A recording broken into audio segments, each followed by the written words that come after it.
Bem-vindo ao Future Enterprise Show. Neste episódio temos como convidado Luís Góis Pinheiro, presidente do Conselho de Administração na SPMS, Serviços Partilhados do Ministério da Saúde. Esta conversa será conduzida por Fernando Bação, professor catedrático na Nova Information Management School da Universidade Nova de Lisboa, e Gabriel Coimbra, Group Vice President and Country Manager da IDC. O Future Enterprise Show é oferecido pela IDC Portugal e pela Nova IMS em parceria com a Nexcellence. Bem-vindos a mais um episódio do Future Enterprise Show, uma iniciativa da IDC em parceria com a Nova IMS e com o apoio da Nexcellence, um programa que pretende discutir os principais temas relacionados com o futuro das organizações numa economia cada vez mais digital. E Future Enterprise, ou Organização do Futuro, ou Empresa do Futuro, é a framework da IDC e a visão da IDC para uma organização que se quer resiliente, ágil e capaz de inovar de uma forma contínua numa economia cada vez mais digital. Cada episódio temos uma conversa com uma personalidade que acreditamos que esteja ou a criar ou a transformar uma Future Enterprise ou a contribuir para o ecossistema de transformação digital em Portugal. E nesse episódio temos mais um convidado muito especial que está a transformar uma grande organização num processo contínuo de transformação, mas também tem vindo a induzir e a acelerar o processo também de transformação digital ou de transição digital da nossa economia e do nosso setor público. Mas para apresentá-lo, tenho aqui comigo o meu co-moderador e amigo, Fernando Bação. Fernando, com força. Muito obrigado, Gabriel. Bem-vindos. O nosso convidado de hoje é o Luís Góis Pinheiro, que é o presidente do Conselho de Administração dos Serviços Partilhados do Ministério da Saúde. O Luís tem uma carreira já longa, apesar de ser um jovem.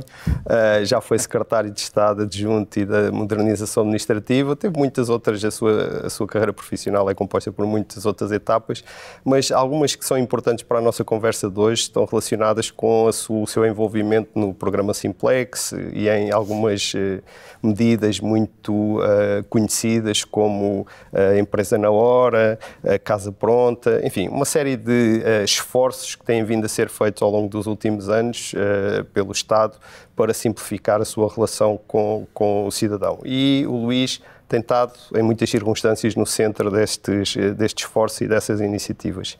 Luís, antes de mais, bem-vindo, muito obrigado por disponibilizares o tempo para esta nossa pequena conversa.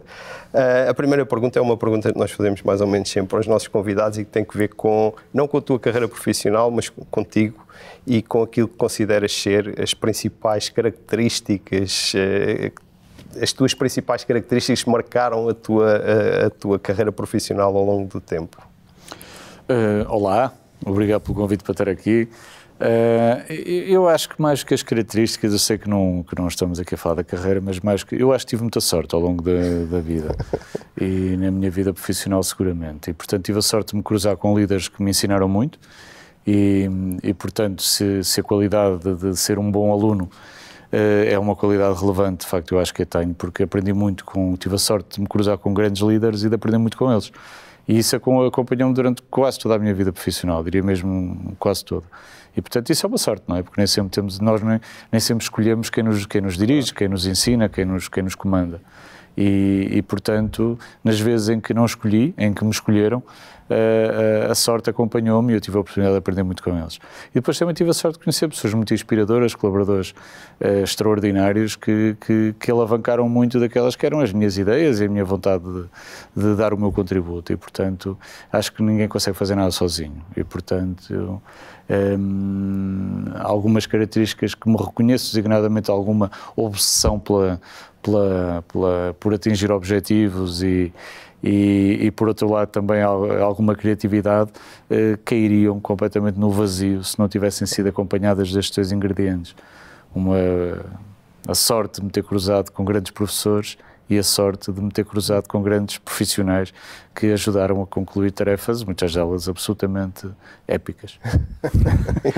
Luís, por falar em épico, as funções que tens agora, ou seja, estás no centro, estás no olho do furacão, como se diz, não é? Portanto, estás a liderar a SPMS, no fundo que tem aqui a responsabilidade da transformação ou da transição digital do setor da saúde e apoiar enfim, aquilo que é o SNS, nesse momento de pandemia.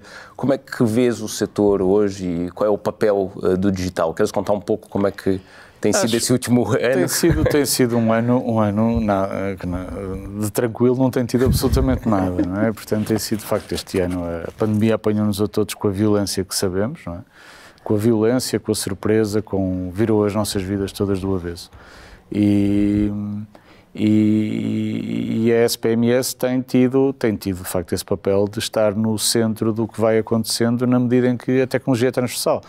Nós, na SPMS, não tratamos apenas de tecnologia, mas a tecnologia é uma área muito, muito relevante na organização e é um instrumento que ainda é mais relevante quando, hoje em dia, as relações entre as pessoas processam cada vez mais com mediação digital.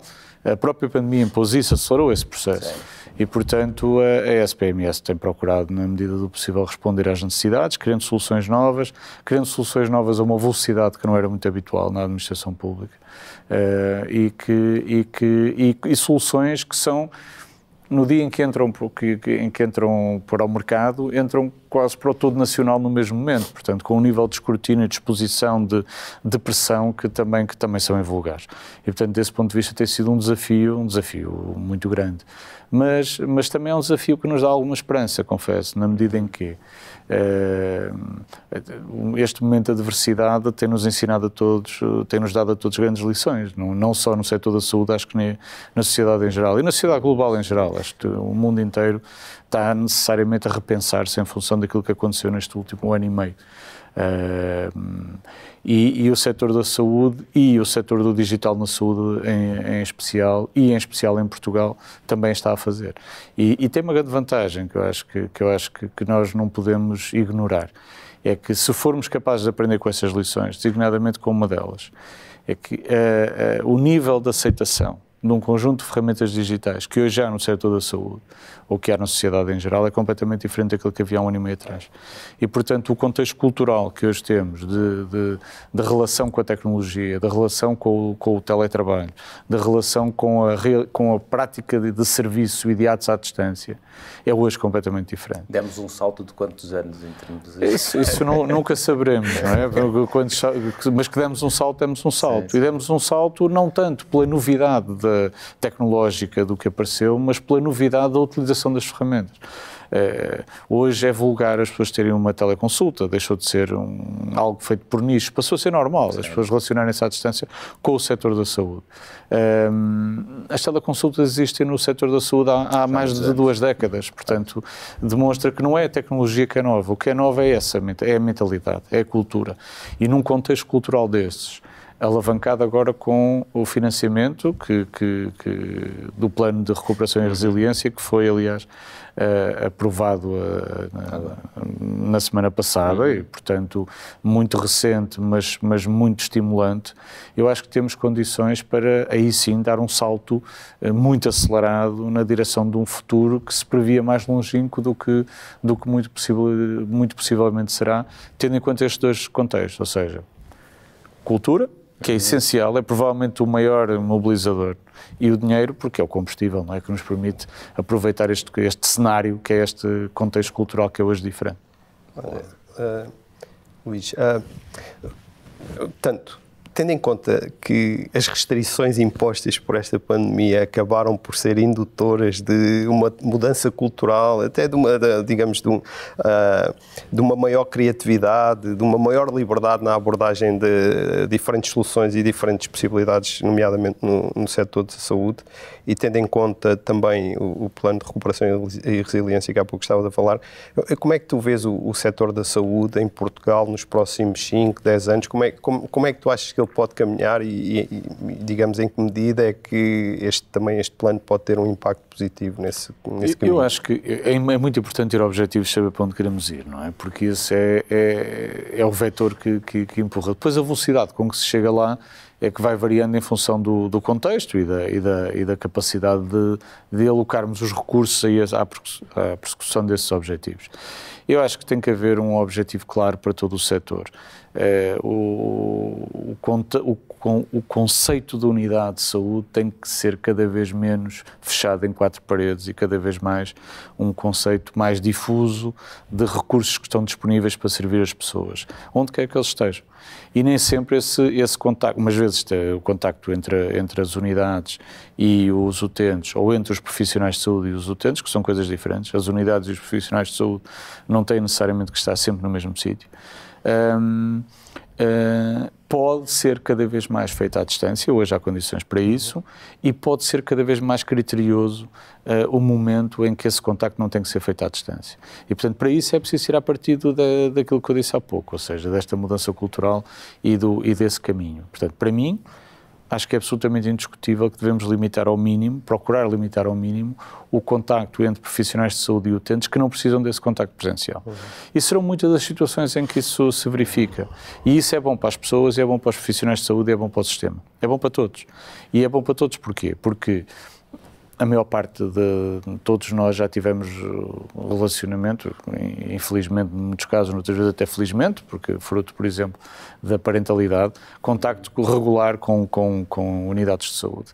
E aquilo que verificamos é que muitas vezes, se a gestão do tempo pudesse ser mais precisa, todos nós beneficiaríamos nas nossas vidas. Não é? Do lado do sistema é igual. Um sistema sobrecarregado, pressionado, com utentes em espera, é um sistema que também se sente diminuído, vai ser menos produtivo, vai ser menos capaz de servir bem. E, portanto, desse ponto de vista, mediar esse contacto com o digital, garantir que o contacto presencial é guardado para as situações em que ele é necessário e criar condições para que, sem contacto presencial, as pessoas sejam tão bem ou melhor servidas, acho que é o caminho que nos deve orientar nos próximos anos. E quando eu digo melhor servidas, estou a pensar, por exemplo, na introdução massiva que temos de fazer nos próximos anos da telemonitorização. Na verdade, nós temos hoje condições tecnológicas para, eventualmente, até prestar melhores cuidados de saúde, sem que haja necessariamente contactos regulares presenciais entre as pessoas e as unidades. E, portanto, temos que caminhar por aí. Não é solução para tudo. Não há soluções mágicas em área nenhuma. E a saúde, seguramente, não é exceção nessa regra. Mas é um setor que tradicionalmente é visto como não podendo prescindir desse contacto presencial. E a verdade é que esta pandemia veio-nos mostrar que se calhar não é bem assim. E desse ponto de vista acho que o setor pode ganhar com essa lição, porque pode ser de facto muito mais criterioso na escolha dos momentos em que esse contacto é preciso. Ganha o utente, em primeiro lugar, ganham os profissionais de saúde, que podem gerir melhor o seu tempo e gerir com menos pressão, que também é saudável, e ganham as organizações, porque seguramente elas não existem sem ser para servir melhor as pessoas e evidentemente, com os seus profissionais produtivos e satisfeitos. Sem dúvida, que um sistema de saúde mais descentralizado. E é curioso, referiu há pouco aquilo que foi esse processo de adoção, né, de uma tecnologia que já existia, não é? A telemedicina já existe há algum tempo, mas que a pandemia veio acelerar e, portanto, veio acelerar, no fundo, a adoção de uma série de tecnologias que já existem há muitos anos, e nós, na IDC, vimos o desenvolvimento daquilo que chamamos a terceira plataforma, que é esse novo paradigma tecnológico assente na cloud, assente naquilo que nós chamamos o social business, naquilo que nós chamamos o mobile. Portanto, vimos essa alteração de paradigma nos últimos 10 anos e que no último ano acabou por ser acelerada a adoção desse paradigma. Nós agora estamos a entrar num novo paradigma, aquilo que podemos chamar a quarta plataforma ou whatever, mas que está basicamente assente em temas como em aceleradores de inovação que nós chamamos como o 5G, o IoT, a inteligência artificial. Como é que vês, principalmente, essas novas tecnologias, enfim, como é que isso vai impactar o setor da saúde nos próximos 5, 10 anos? Principalmente a inteligência artificial, sim, o 5G, o IoT.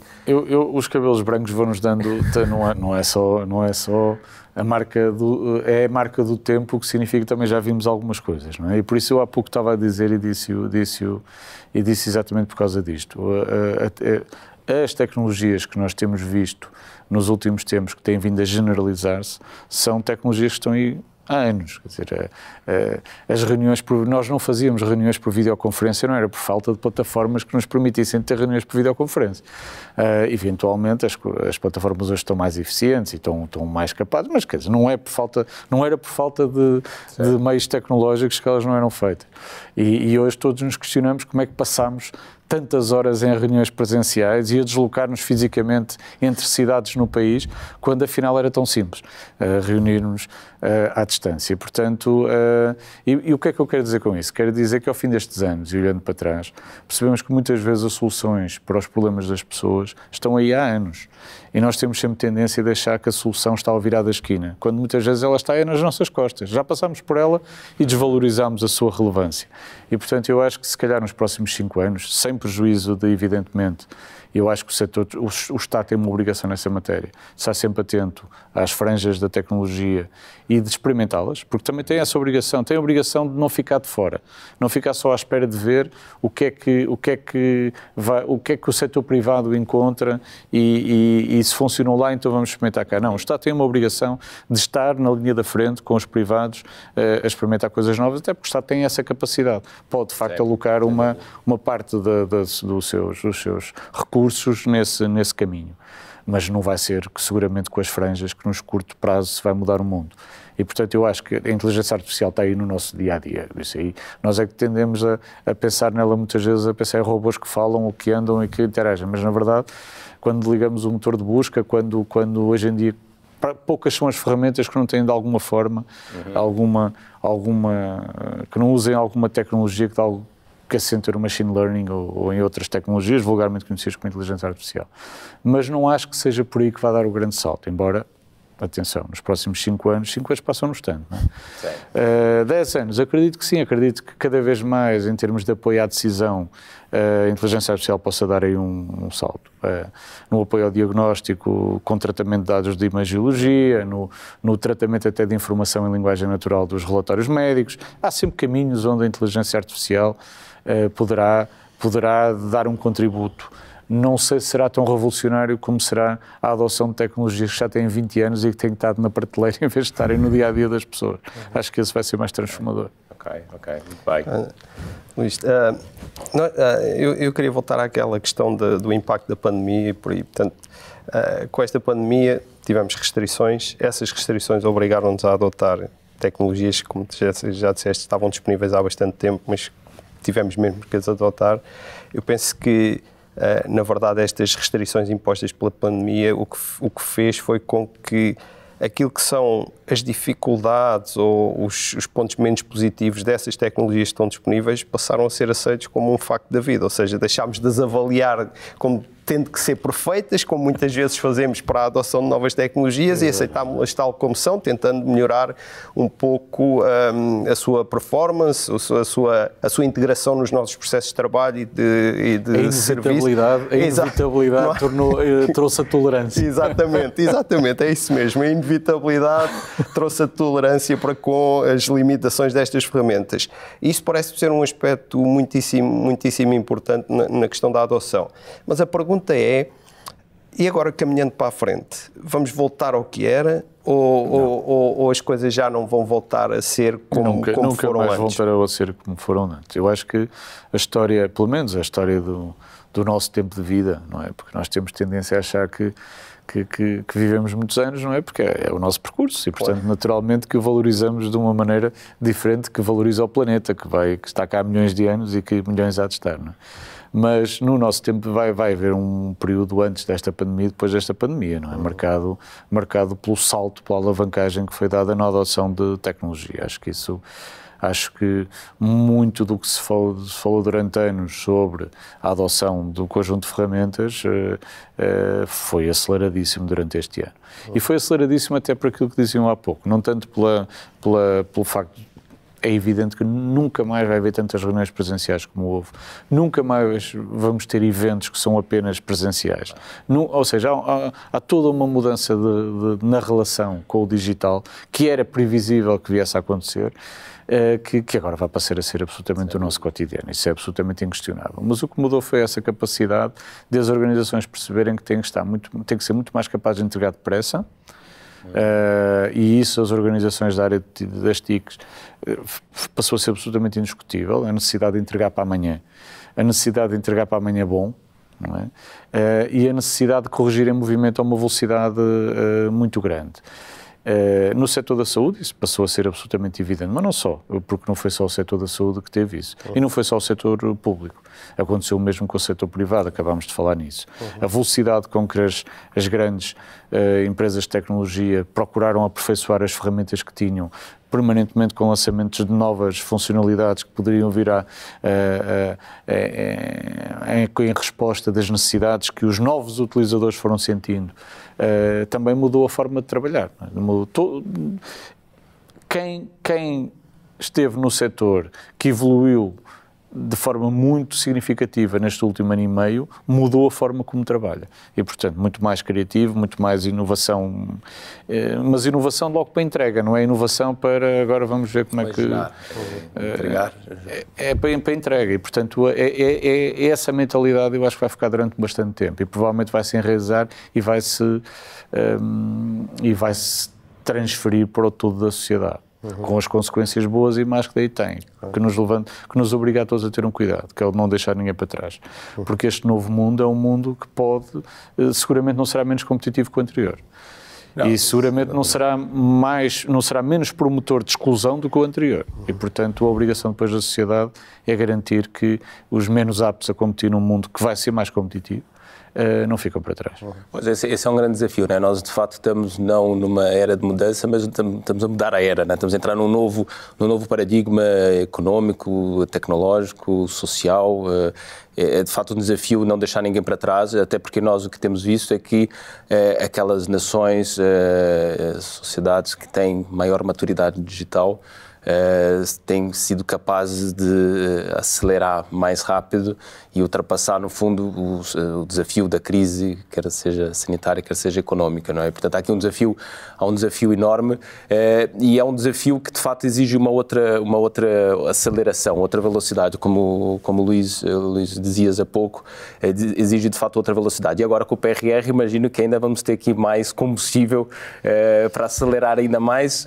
Como é que se consegue acelerar ainda mais, ou seja, nessa produção e nessa entrega rápida?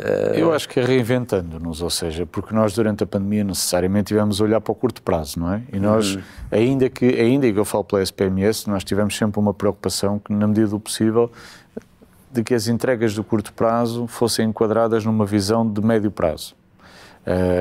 Com o objetivo quase, muitas vezes obsessivo, de tentar reaproveitar isto. Quando isto acabar, isto vai nos servir para aquilo. Certo. Ou vai nos servir para... Porque todos esperamos que um dia a pandemia possa ficar completamente debelada e deixar de ser uma presença nas nossas vidas, não é?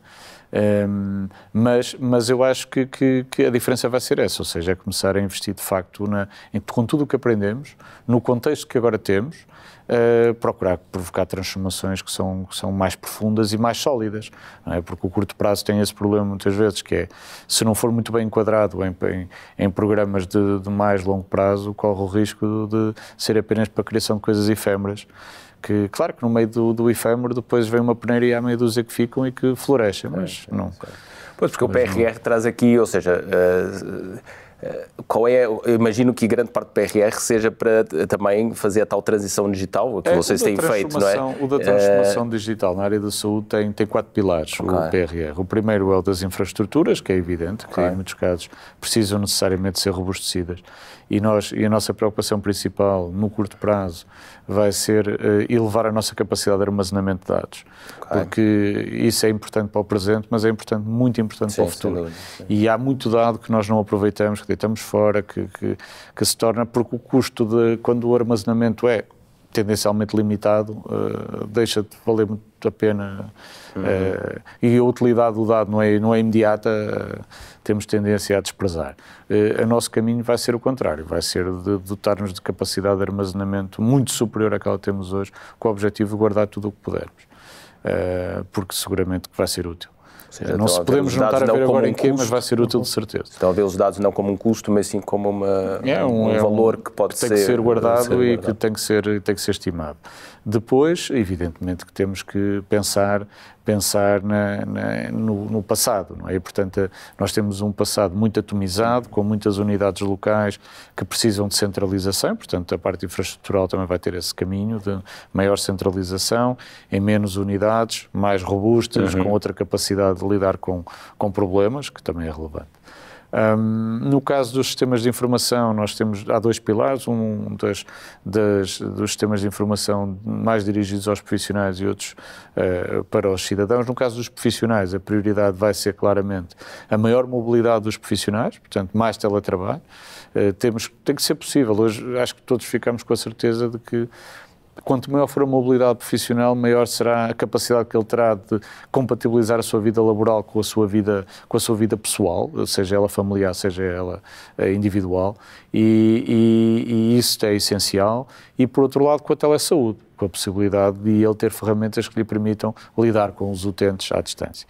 E, portanto, esse é claramente são os vetores das ferramentas para o profissional. O caso cidadão, é ele não se sentir sozinho, que acontece muitas vezes, não é? Aquelas paredes muito altas que muitas vezes a administração pública aparenta ter, sem portas nem janelas, e o cidadão de lá de fora a tentar encontrar um caminho. Não pode ser assim.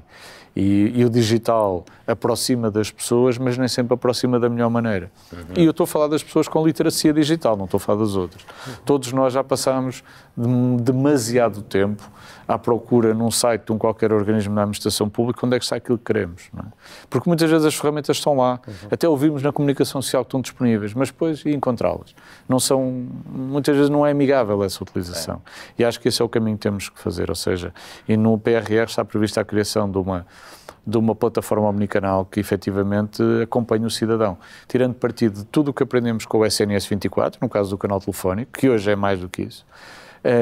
Caminhar para a fusão do digital também. Temos muitos portais, muitos sites, muitos serviços a serem prestados de forma atomizada e que o custo de aprendizagem do utente é tal, por isso simplesmente não usa. E, portanto, o caminho não pode ser esse. Tem que ser o de servir o utente de forma muito mais eficaz. E o mesmo também no canal presencial, não é? Agora até foram criados o SNS 24 Balcão, que tira partido da proximidade, por exemplo, que as juntas de freguesia têm, para prestar ali um conjunto de serviços e de apoio aos serviços digitais e não só, até de mediação. Hoje é possível, em 59 juntas de freguesia do país, ter uma teleconsulta para pessoas que não sabem sequer como é que vão usar o sistema de teleconsulta, mas também podem tê-la a partir do telemóvel, porque o sistema já está no próprio telemóvel. Portanto, na verdade, é criar toda esta multiplicidade de veículos, de portas de entrada, mas que convergem todas para o mesmo ponto e que apanham o cidadão onde quer que ele se encontre e o entregam no sítio para onde ele quer ir. Pensar naquilo que são os sistemas de uma forma integrada, mas também pensar muito naquilo que é a experiência do cidadão. Isso, exatamente. Acho que nós nunca nos podemos esquecer que o utente... dizer que o utente está no centro não basta que efetivamente o sistema o sinta, é preciso acima de tudo que ele sinta que está no centro, não é? E portanto muitas vezes isso acontece-nos a todos, que é, estamos a trabalhar estamos a trabalhar para ti. E ele diz, está bem, mas eu não sinto isso. E isso é muito importante, ou seja, medir a percepção da qualidade do serviço do lado do utilizador é absolutamente crucial para orientar o serviço nesse sentido. No fundo, as pessoas sentirem-se bem ou sentirem-se mal, não é só, mas é muito gestão de expectativas. E desse ponto de vista é fundamental. E a gestão de expectativas bem feita gera confiança. E um sistema onde as pessoas confiam é um sistema que funciona melhor, só por isso. Sim. Funciona mesmo melhor. Aliás, basta ver o que se passa com as filas. Quando as pessoas têm a expectativa de que vão esperar muito no local, o que fazem é adotar atitudes defensivas. E o que fazem vão antes da hora da abertura. Ora, ninguém pode ser atendido antes da hora da abertura. Isto é uma questão de princípio. E, portanto, o que é que provoca imediatamente é mais fila. E essa mais fila, percepcionada por quem não é utilizador de que há fila, fará com que, quando for a vez deles serem utilizadores, irão ainda mais cedo, porque sabem que não basta ir 1 hora antes, é preciso ir 2 horas antes, porque a fila já é grande. Portanto, um sistema que funciona mal, alavanca o mau funcionamento. E, portanto, é muito importante perceber que não basta funcionar bem, é preciso que quem é destinatário desse serviço sinta que ele está a funcionar bem. Experiência, ou seja, experiência do utente e confiança por parte do utente. Para quando um NPS no setor da saúde, ou seja, o NPS, para quando fomos atendidos, a classificarmos Já houve experiências dessas, não é? Nas lojas de cidadão elas acontecem e eu acho que em geral todas as soluções que permitem, e há nos sites, né? Alguns portais nossos já têm essa possibilidade. Aliás, até algumas soluções que foram colocadas durante esta pandemia permitem avaliar imediatamente a qualidade do serviço prestado. Eu acho isso importante, na medida em que se avalia. Não acho que sejam soluções universais, não é? Porque nós também sabemos que aquilo tem que ter ali um fator de correção, porque as pessoas irritadas têm tendência a reagir mais, não é? Aliás, no livro, aqui há uns anos, quando sempre houve livro de reclamações, não é? Ou sempre houve, quer dizer, já há muitos anos. E depois foi alargado para sugestões e elogios, para que as pessoas também pudessem manifestar essa alegria, mas que não é tão usada. Porque as pessoas da administração pública o que esperam é que as coisas corram bem. E até porque têm exatamente a percepção contrária. Vai correr mal de certeza, não é? Portanto, eu já estou preparado para ter de hiperreagir, porque se não hiperreagir, se não tiver essa reação, não vou ter um resultado. Por isso é que é muito importante ganhar a confiança e medir a percepção da qualidade. Portanto, essas soluções são boas, não são balas de prata, não é? Portanto, não resolvem todos os problemas. É preciso fazer estudos de avaliação da percepção da qualidade, é preciso pensar nos serviços, a pensar como... Quem faz o serviço tem sempre que se pôr nos sapatos de quem o vai usar. Não pode ser ao contrário. E tem que se pôr nos sapatos de quem vai usar, que é necessariamente ignorante. Porque é assim que todos somos. Eu na SPMS faço sempre este exercício com os meus colaboradores, quando eles estão a montar um serviço, que é, imaginem que esse serviço não era da saúde. Imaginem que era das finanças ou da segurança social. Porque vocês têm um conhecimento tão profundo sobre o que estão a fazer que tudo parece evidente, tudo parece óbvio. Desde a linguagem, à organização, à estrutura lógica, tudo é óbvio para eles. Agora imaginem que estamos no portal da Segurança Social ou da Administração Fiscal. Vocês conseguiriam encontrar esse serviço? Perceberiam imediatamente para que serve? Luís, há aí alguns pontos, talvez... Tu pudesses comentar um pouco mais. Falaste há pouco da linguagem. Eu penso que uma das grandes diferenças da relação do cidadão com o Estado, por comparação com as empresas, tem que ver com essa barreira da linguagem. Ou seja, a linguagem do Estado é uma linguagem cifrada, nem sempre fácil de perceber em muitos domínios. É normal porque há um nível de rigor, digamos assim, que é indispensável, mas parece-me que em muitas circunstâncias, talvez na saúde nem seja uma das principais, mas nas finanças, na segurança social e por aí, acaba por ser impeditivo de uma relação mais simples e mais fluida. Compreendo. Os outros pontos que eu também gostava de perguntar a tua opinião têm que ver com, por um lado, há pouco deste uma imagem que me pareceu muito feliz da parede, uma pessoa estar em frente a uma parede e tentar encontrar uma porta, uma janela. E às vezes podemos pensar que há uma certa hiperatividade no Estado, ou seja, cria uma janela, mas depois mudar para aqui, depois mudar para aqui. E o que eu gostava de ter, em termos da tua opinião, era, achas que se desvaloriza muito não é a inovação, a melhoria incremental por oposição a novos projetos, novas iniciativas, coisas, ou achas que o balanço é o adequado? Porque às vezes parece-me que temos uma enorme motivação para criar novas soluções, quando o que está pode melhorar incrementalmente, tendo a virtualidade de o cidadão já o conhecer, não é? Não sei se tu tens... Eu percebo, eu acho que o Estado é de facto uma realidade muito própria, tem uma realidade muito própria, não é sequer comparável às grandes empresas, porque seriam aquelas com quem eventualmente se poderia comparar, tendo em conta a dimensão do Estado. O número de trabalhadores que tem, seja qual for o setor de atividade, a escala para que trabalha, pouca coisa é feita no Estado para pouca gente, tem tudo uma escala. Mas é diferente. Primeiro porque o tipo de escrutínio é um escrutínio diferente. Os utilizadores sentem-se donos do prestador, não é? Porque são de facto. O Estado é de todos, e bem. E desse ponto de vista há um nível de exigência e de intolerância que com o setor privado não há, porque as pessoas no setor privado têm uma sensação, mesmo com monopólios, curiosamente, sentem que podem escolher outro mesmo quando não há escolha, não é? Porque sentem que há mais liberdade. Não, é privado, ele é que eu não sou dono dele, não sou acionista e, portanto, não tenho que não é o meu, eu não sou produtor disto. No caso do Estado, as pessoas sentem o contrário. E, portanto, esse tipo de escrutínio é um escrutínio que é diferente e que gera também uma atitude diferente. E porquê? Porque a inovação do Estado não é assim muito valorizada, atenção, é mesmo bastante penalizada, porque a inovação no Estado normalmente tem que ser feita sem falhas, não é? E a inovação é da natureza da inovação, acertar umas vezes e falhar outras.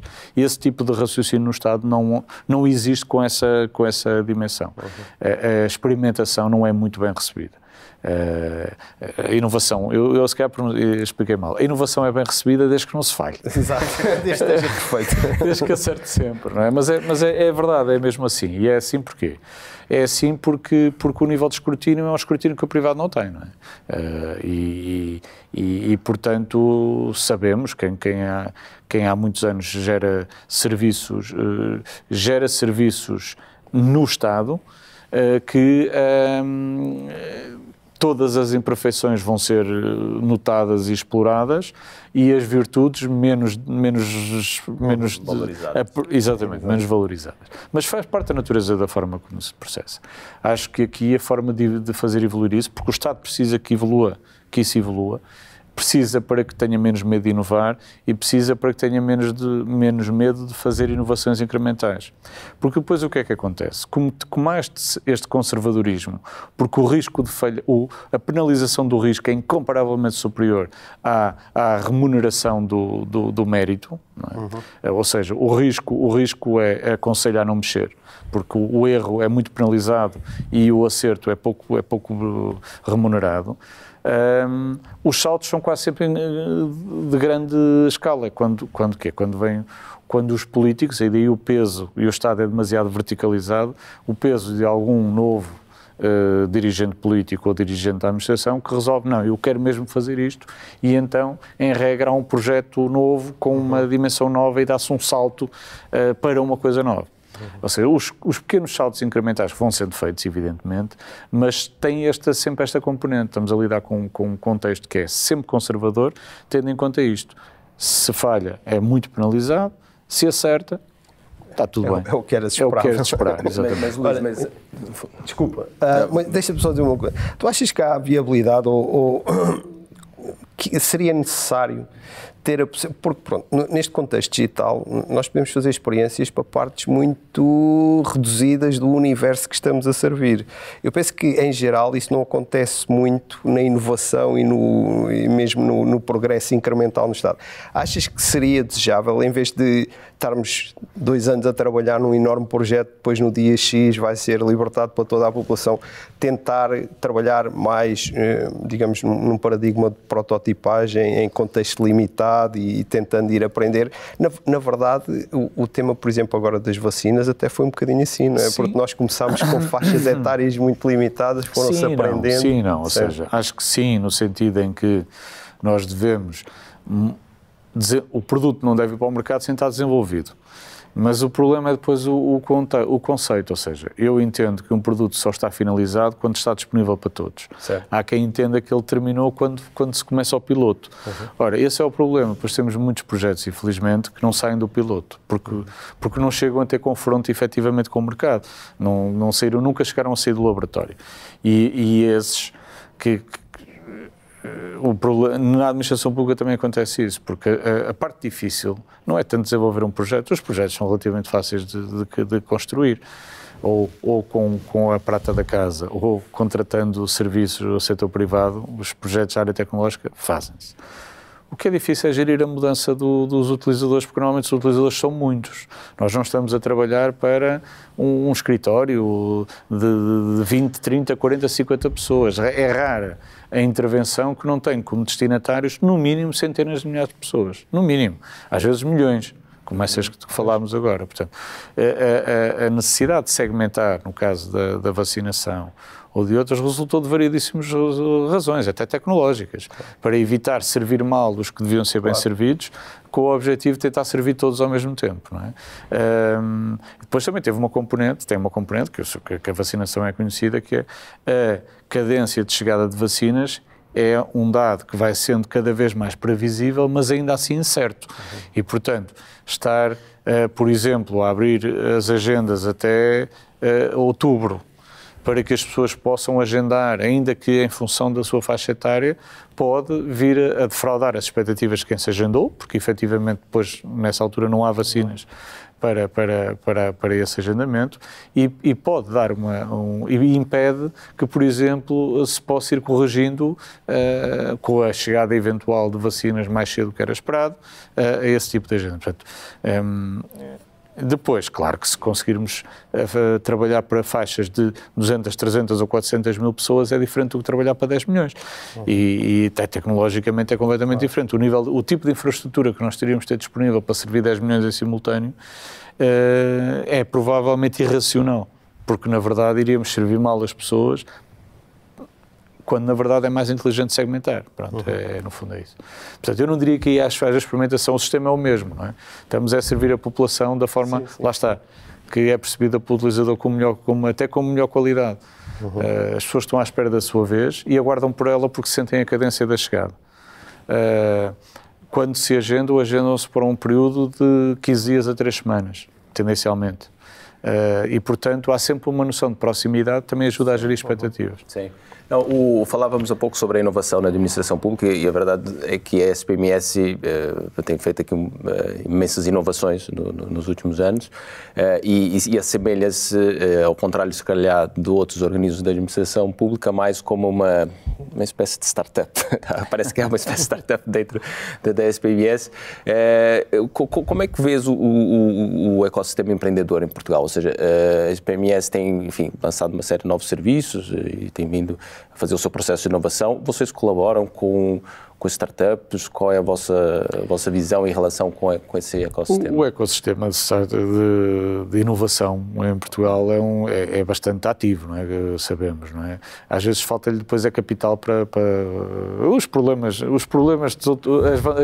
a vantagem são todas conhecidas, somos de facto inovadores e criativos e abraçamos ideias novas com velocidade e o setor empresarial faz isso, muitas vezes com poucos recursos, mas habitua-se de tal maneira muitas vezes a trabalhar com poucos recursos porque o capital não abunda, que depois nem se pode nem sempre saber o que fazer quando há injeções de capital. O que é que eu acho? Acho que ele existe e é vivo e é ativo,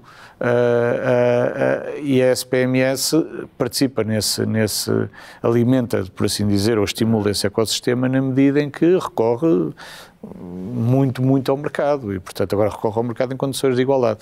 E se for a SPMS é uma entidade pública, está sujeito ao Código dos Contratos Públicos, com todas as implicações que isso tem de garantir a concorrência no Mas isso processo. limita de alguma forma as startups na contratação? Eu acho que as pequenas empresas têm regras, podem ter dificuldades. Sim. E têm-nas na medida em que lhes falta a escala, que muitas vezes ajuda a conseguirem ser mais competitivas, isso é assim. Depois têm a vantagem de serem mais criativas e eventualmente mais capazes de acorrer, por exemplo, a coisas pequenas que se calhar as grandes empresas não veem tanto interesse. Portanto, o que eu acho é que, mas acho que em regra para as startups o setor público não é um setor preferencial, é um setor difícil nessa medida, até porque as grandes empresas estão de facto já muito aliadas a trabalhar com o setor público e, portanto, conseguem muitas vezes até apresentar propostas muito competitivas, difíceis de contrariar. Mas nós na SPMS não distinguimos as empresas pela marca, distinguimos-las pela oferta daquilo que apresentam. Sim. Mas há um breve associado à interação com a interação no sentido do serviço de Estado, que é diferente para grandes empresas que estão estruturadas nesse... e para muitas vezes depois há empresas. algumas limitações, como a necessidade de cauções e coisas do género que podem limitar as pequenas empresas. O Estado também volta a dizer aquilo que disse há pouco, o Estado não é muito adepto do risco. Pois. É conservador, não é? Na abordagem ao mercado. É conservador. Olha, Luís, nós estamos aqui a chegar ao fim da nossa conversa. Passou muito rapidamente, tem sido super agradável. Passámos agora só por duas questões de natureza um pouco mais pessoal. Uma coisa que nós temos perguntado a todos os nossos convidados tem que ver com... tu tens filhos? Todos nós aqui temos filhos. E, ainda portanto, bem. Como pais, temos de dar alguns conselhos inteligentes às nossas crianças. E o que eu te queria perguntar é, quando os teus filhos, eu penso que tens já nessa fase, estão a entrar na universidade, no mercado de trabalho, quais é que tu achas que são os conselhos relevantes, ou aqueles que te parecem apropriados dar a um filho nessa altura? O que é que... Eu tenho, de facto, tenho um filho na universidade já e posso até aqui reproduzir o conselho que lhe dei, não é? Que é normal que eu e a mãe, que tivemos percursos diferentes, quer eu, quer a mãe do meu filho mais velho, somos juristas e, portanto, tirámos o curso de Direito na mesma universidade, na Faculdade de Direito da Universidade de Coimbra, mas tivemos percursos diferentes. Eu fiz a minha formação no secundário em Ciências e depois, inclusive, estive na Faculdade em Química e depois mudei a meio e fui tirar Direito. No caso da mãe do meu filho, fez a formação toda em Humanísticas, seguiu para a Faculdade de Direito, portanto, seguiu o caminho tradicional. E aquilo que ambos aconselhámos o nosso filho foi a ter a formação mais eclética possível. Desde muito cedo disse que queria tirar Direito, está na Faculdade de Direito da Universidade de Coimbra, como os pais andaram, mas o conselho que lhe demos foi de que fizesse a formação em Ciências durante o ensino secundário.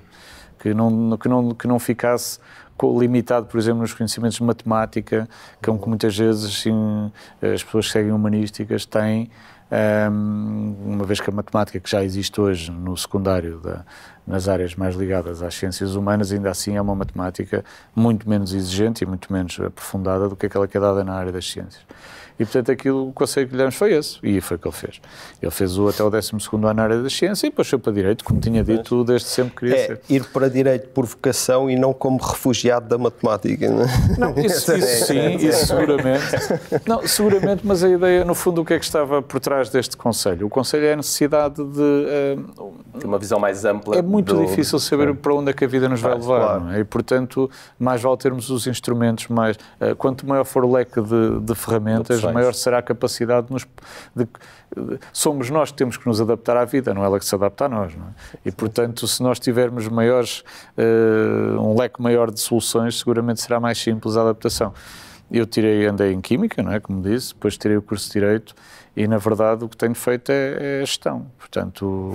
Não, tu és um caso exemplar disso, não é? Do teu, digamos, background mais científico, certamente tens ajudado muito nesta tua... Tem sido crucial, mas também foi crucial para compreender bem o Direito. O Direito tem uma componente lógica muito relevante e, por isso, acho mesmo que tenho sérias dúvidas que a formação em Humanística seja mais adequada até para a base do curso de Direito. Acho que a formação em Ciências é até mais completa.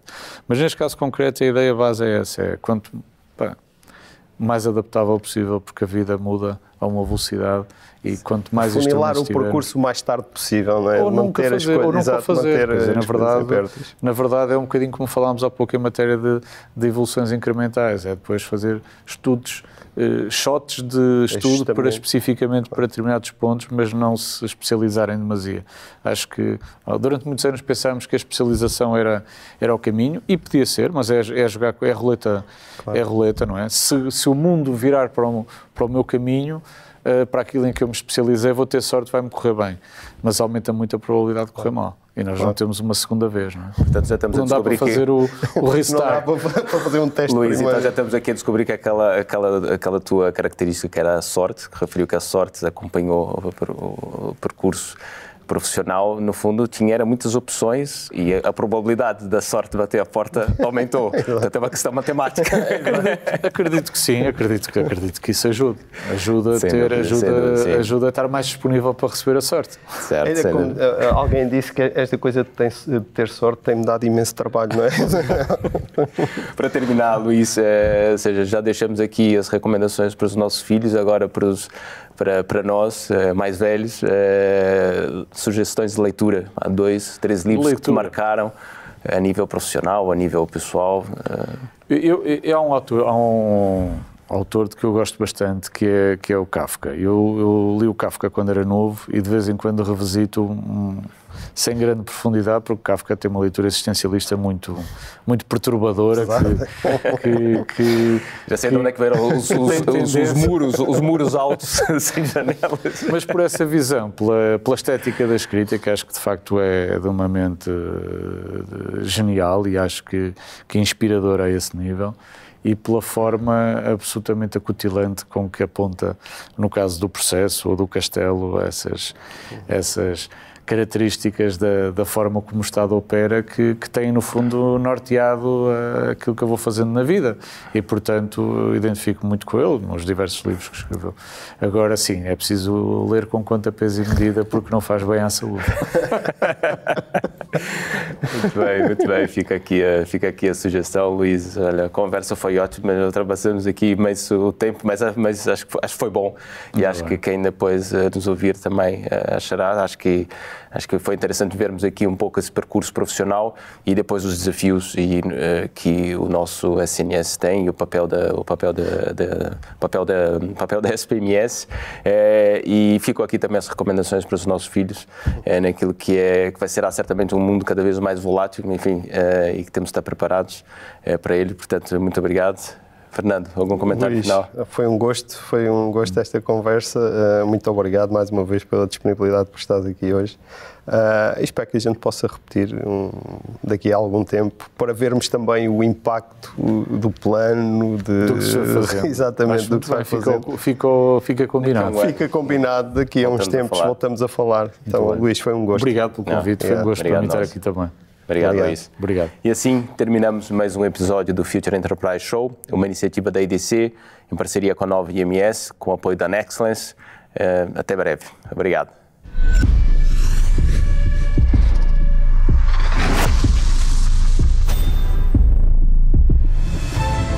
Nexcellence by Glint, uma parceria para criar o futuro digital, com respostas baseadas em experiência, com dimensão e ambição, com uma visão global e talento nas competências mais inovadoras.